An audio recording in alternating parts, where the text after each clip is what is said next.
العاقبة للمتقين والصلاة والسلام على سيد المرسلين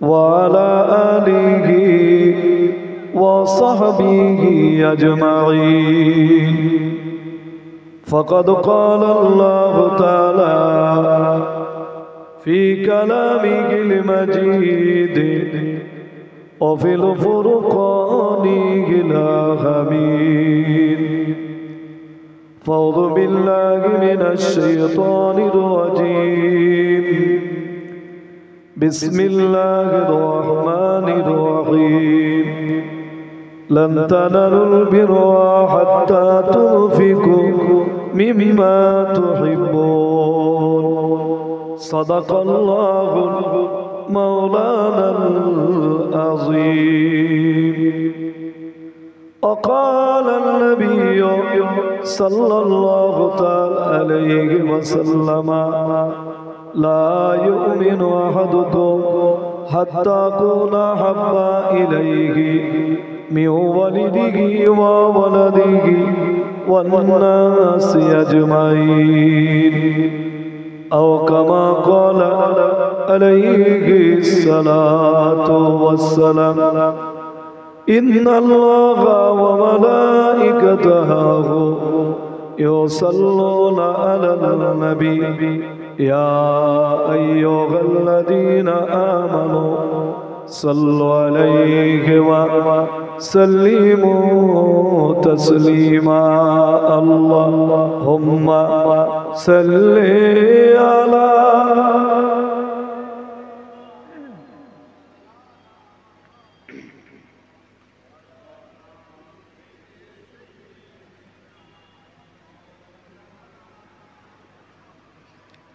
कादरी आस्ताना सलामत रहे कादरी आस्ताना सलामत रहे मुस्तफ़ा का घराना सलामत रहे अल्लाहुम्मा सल्ली आला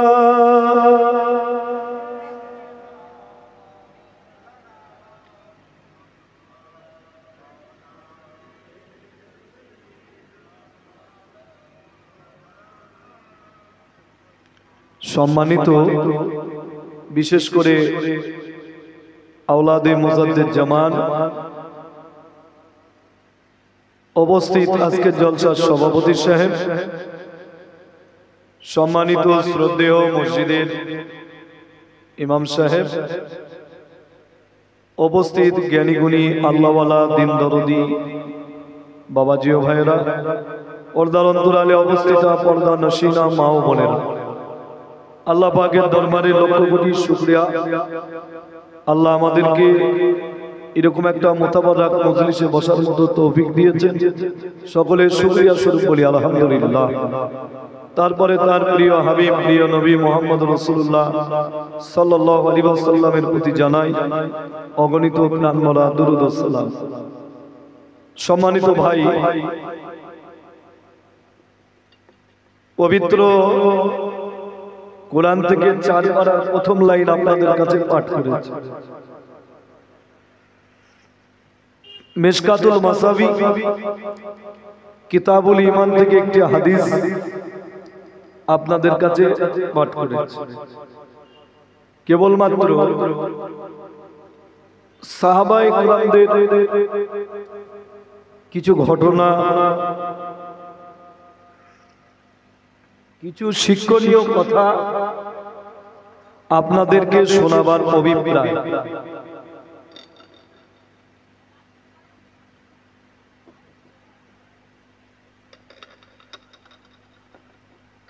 দুনিয়ার বুকে নবীর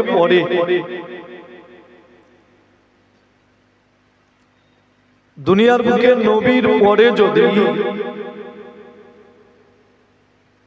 অনুসরণযোগ্য অনুকরণযোগ্য ব্যক্তি থাকে তারা হলো সাহাবা।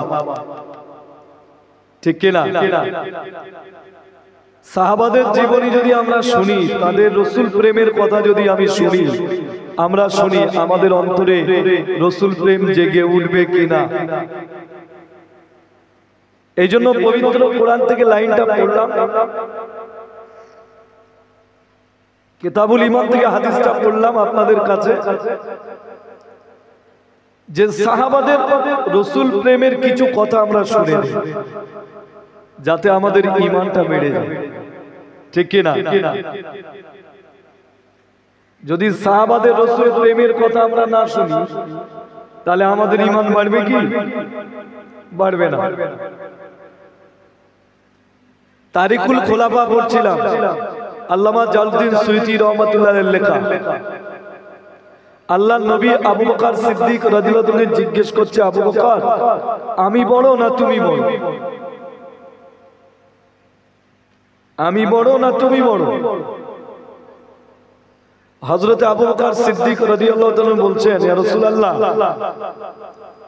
আপনি আমার থেকে অনেক বড়। আনতা আকবারু মিন্নি, আপনি আমার থেকে অনেক বড়, কিন্তু বয়সে একটু কম বেশি হতে পারে। একবার জোরে বলুন সুবহানাল্লাহ। কথা বলার আদব দেখেছেন?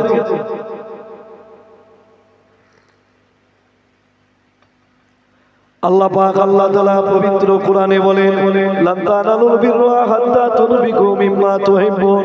বান্দা তুমি জেনে রেখে দাও, ও বান্দা তুমি শুনে রাখো, লান তানালুল বিররা, ততক্ষণ পর্যন্ত তুমি পূর্ণাঙ্গ মুমিন হবে না, ততক্ষণ পর্যন্ত স্বয়ং সম্পূর্ণ মুমিন হবে না, হাত্তা তুনফিকু মিম্মা তুহিব্বুন, যতক্ষণ পর্যন্ত না তোমার ভালোবাসার জিনিসগুলো আল্লাহর পথে ব্যয় না করো।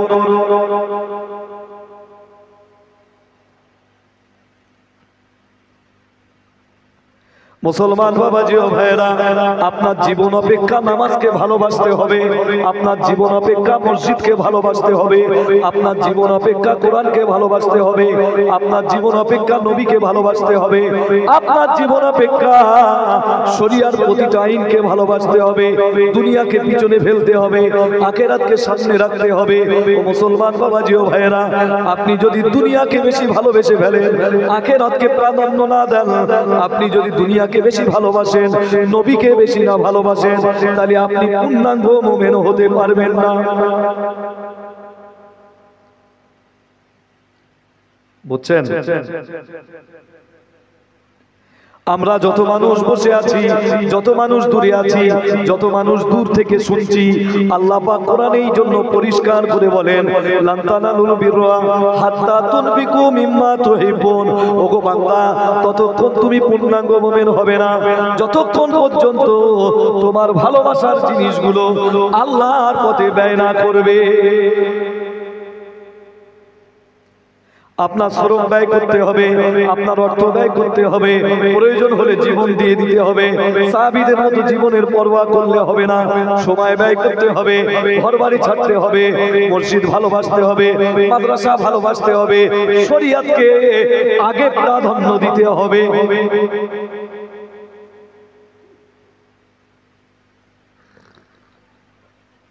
যারা দিয়েছে তারা ওলি হয়ে গেছে, যারা দিয়েছে তারা ওলি হয়ে গেছে। আমার আপনার পীর মুজাদ্দিদ জামান দাদা হুজুর পীর কেবলা রহমাতুল্লাহ আলাইহি, তার জীবনীর দিকে খেয়াল করবেন। তিনি সারাটা জীবন নবীর সুন্নাত অনুযায়ী জীবন যাপন করেছেন, ইলম অর্জন করেছেন, মসজিদ মাদ্রাসার খিদমত করেছেন, দ্বীনের দাওয়াত দিয়েছেন। তাম বাংলা আসাম জুড়ে হাজার হাজার মসজিদ মাদ্রাসা করেছেন।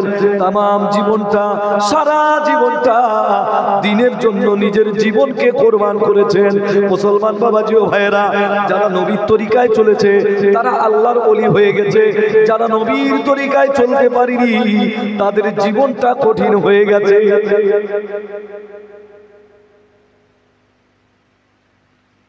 তাই না? খাজা গরিবে নামাজের বাড়ি কি দেশে? এদেশে দেশ ছেড়ে, আত্মীয় ছেড়ে চলে এসেছে ভারতে। কিসের জন্য? দাওয়াতুল দ্বীন, দাওয়াতুল হক, দ্বীনের দাওয়াতের জন্য হকের দাওয়াতের জন্য। সাহাবীদের জীবনী যদি আপনি ফলো করেন সেম। বুখারীর বর্ণনা দেখছিলাম, হযরত আবু হুরায়রা রাদিয়াল্লাহু তাআলা বর্ণনা করেন সাহাবারা যেভাবে কষ্ট করে তারা দিন গ্রহণ করেছে, এই কষ্ট পৃথিবীর মানুষের মধ্যে পাওয়া যাবে না। ও মুসলমান বাবাজি ও ভাইরা, আবু যার গফারি রাদিয়াল্লাহু তাআলা আনহুর কথা বুখারীতে বর্ণনা এসেছে। আজকে সকালে মুতালা করছিলাম, বুখারীর ভিতরে হযরত আবু যার গফারি রাদিয়াল্লাহু তাআলা আনহু আমার নবীর কথা শুনেছে, তাওরাতের পণ্ডিতদের কাছে শুনেছে, জব্বুরের পণ্ডিতদের কাছে শুনেছে। মদিনা এই মক্কা থেকে ওনার বাড়িটা অনেক দূরে, অনেক দূরে, তায়েফের কাছাকাছি বাড়ি। উনি গিফার গোত্রের একজন ব্যক্তি হযরত আবু যার গফারি রাদিয়াল্লাহু তাআলা আনহু নবীকে খোঁজার জন্য মক্কা শরীফে চলে এলেন।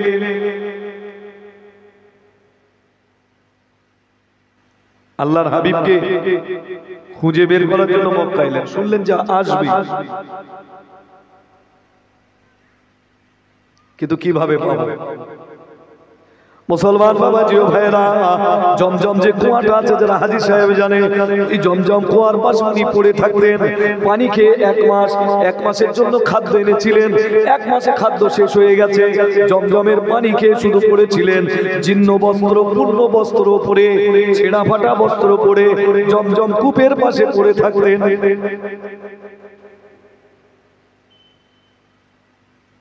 কেউ কোনো খোঁজ খবর নিত না। জানে কত মানুষ কাবায় আসে যায়, কে না কে।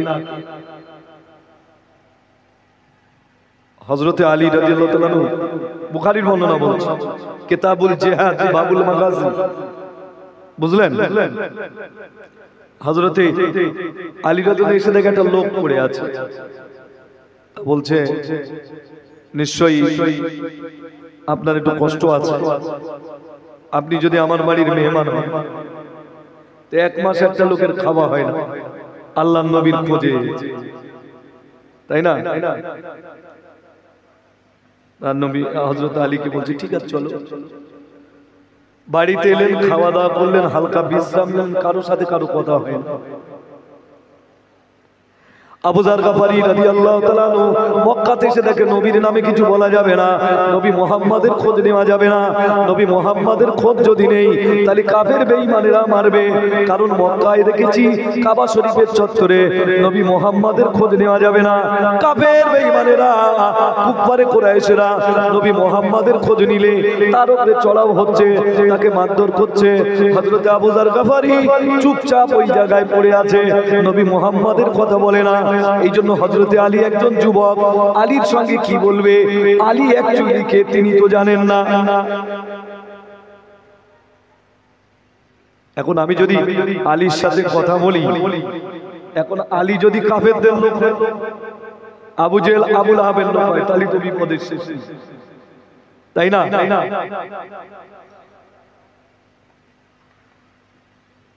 আজকে আমরা যারা দিন পেয়েছি অতি সহজ, আমাদের বাড়ির ধারে মসজিদ, আমরা তো নামাজ পড়ি, কিন্তু এনাদের জীবন কত কঠিন। মুসলমান বাবাজি ও ভাইরা, আল্লাহর নবীকে যারা নবী বলে মেনেছে, নবীকে যারা নবী বলে মেনে নিয়েছে, বেশাক এটা জেনে রাখবেন ওই ব্যক্তি জান্নাতি, জান্নাতি। একবার জোরে বলুন সুবহানাল্লাহ।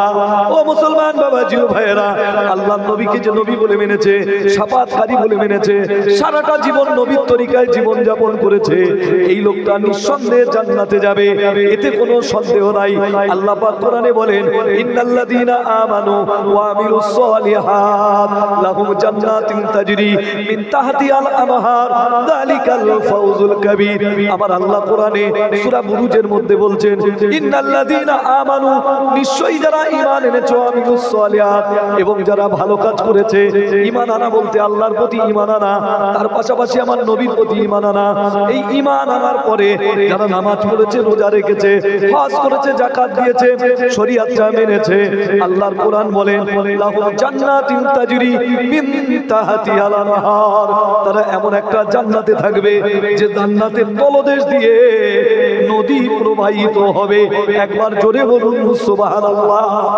জালিকাল ফাউজুল কাবীর, এটা তাদের জন্য বড় মাপের একটা জাযা, বড় মাপের একটা পুরস্কার।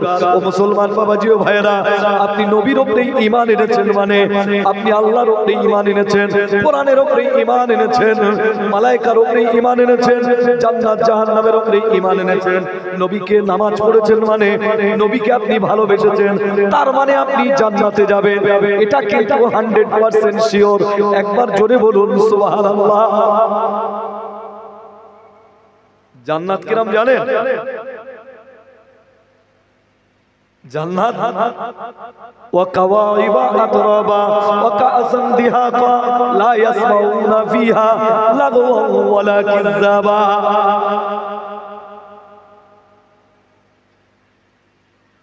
জান্নাতের বর্ণনা শুনলে আপনি পাগল হয়ে যাবেন। সব শেষে যে লোকটা জান্নাতে যাবে, তাই না, সে ওই পিছন ঘেঁষড়াতে ঘেঁষড়াতে জান্নাতের কাছে গিয়ে বলবে, ও ফেরেশতারা, জান্নাতের মধ্যে আমার কোনো জায়গা আছে?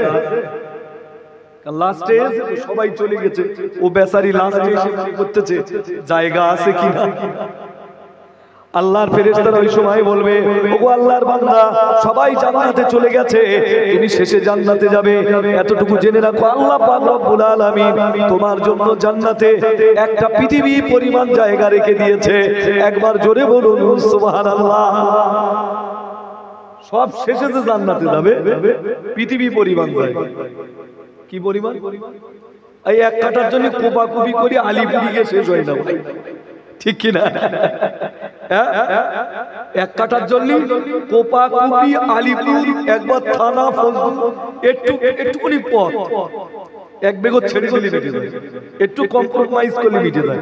ওর জন্য মারপিট, মাথা ফাটাফাটি, থানা, তাই না, লজ্জা শরমের মাথা খেয়ে, সবকিছু খেয়ে লাস্টে কি হলো, কেউ কারো দিল না, কেউ কারো দিল না। কি অবস্থা মুসলমানের! তাহলে সবশেষে যে জান্নাতে যাবে, আল্লাহর বান্দা যখন জান্নাতে যাবে, ওই জান্নাতি ব্যক্তিদের মাথার উপর দিয়ে একদল সুন্দর পাখি উড়ে যাবে। আল্লাহ জান্নাতি বান্দা বলবে, গো রব্বুল আলামিন, আল্লাহ, এই পাখি যদি এত সুন্দর হয়, এর গোশত কত ভালো না হবে। বলার সাথে সাথে রব্বুল আলামিনের পক্ষ থেকে ওই পাখির গোশত ভুনা আল্লাহর বান্দার সামনে চলে আসবে। একবার জোরে বলুন সুবহানাল্লাহ। এই হলো জান্নাত। তো যাইবা হযরতে আলী রাদিয়াল্লাহু আনহু ভয়তে জিজ্ঞেস করতে চায় না, আর আবু যার গফারি ভয়তে বলতে চায় না। যদি বলে, আবু যার গফারি ভাবতেছে যদি বলি তাহলে ফাঁস হয়ে যাবে, আমি নবীকে খুঁজতেই। তাহলে উনি যদি কুরাইশদের লোক হয়, তাহলে কিন্তু আমার বিপদ আছে।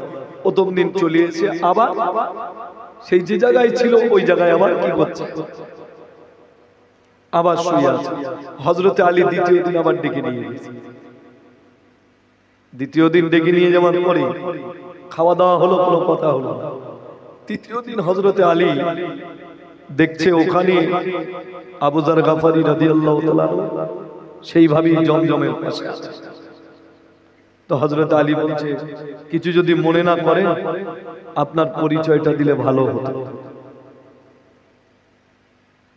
শুনছেন? হ্যাঁ, কত কষ্ট তাদের জীবনে। এক মাস হয়ে গেছে, জমজম এলাকায় মক্কাতে এসেছে, খাদ্য শেষ হয়ে গেছে। জমজমের পানি এক মাস খেয়ে হযরত আবু যার গফারি নবীর ইন্তজার অপেক্ষায় আছে। আমার নবীকে একবার দেখব, আমার নবীর হাতে আমি কলমা পড়ব। ও মুসলমান বাবাজি ও ভাইরা, হযরত আবু যার গফারি ভয় পাচ্ছে, বলছে, ভাই, আমি তোমার সঙ্গে আমার গোপন কথা যদি বলি, তুমি যদি বলে দাও, খুব পরে কুরাইশ আমার উপরে অত্যাচার করবে। হযরত আলী ওই সময় বলেছিলেন, ভাই, আপনার ভয় করার কোনো প্রয়োজন নাই, আমি কারো গোপন কথা কারো সাথে বলি না, এটা আমাদের অভ্যাস নয়, এটা আমাদের অভ্যাস নয়। আবু যার গফারি রাদিয়াল্লাহু তাআলা আনহু ওই সময় বলেছিলেন, ভাই আমি আমার ভাই আনিসকে প্রথম পাঠিয়েছিলাম, আমার ভাইয়ের নাম আনিস, তাকে পয়সা কড়ি দিয়ে পাঠিয়েছিলাম মক্কাতে নবী মুহাম্মদুর রাসূলুল্লাহ আসবে, তার খোঁজ খবরটা তুমি নিয়ে আসবে। আমি আবু যার গফারি ওই নবীর হাতে কলমা পড়তে চাই, কিন্তু ওই ভাই কোনো খবর নিয়ে যেতে পারে নাই, তাই আমি 1 মাস পরে খাদ্য খোরাক নিয়ে চলে এসেছি। দীর্ঘ 1 মাস হয়ে গেছে, আমার খাদ্য খোরাক শেষ হয়ে গেছে। এই 1 মাস জমজমের পানি খেয়ে আমি আবু যার গফারি আমার নবীর ইন্তজারে আছি। আপনি কি নবী মুহাম্মাদের ঠিকানাটা আমাকে বলতে পারবেন? রাসূল পাক সাল্লাল্লাহু আলাইহি ওয়াসাল্লামের ঠিকানাটা আমাকে বলতে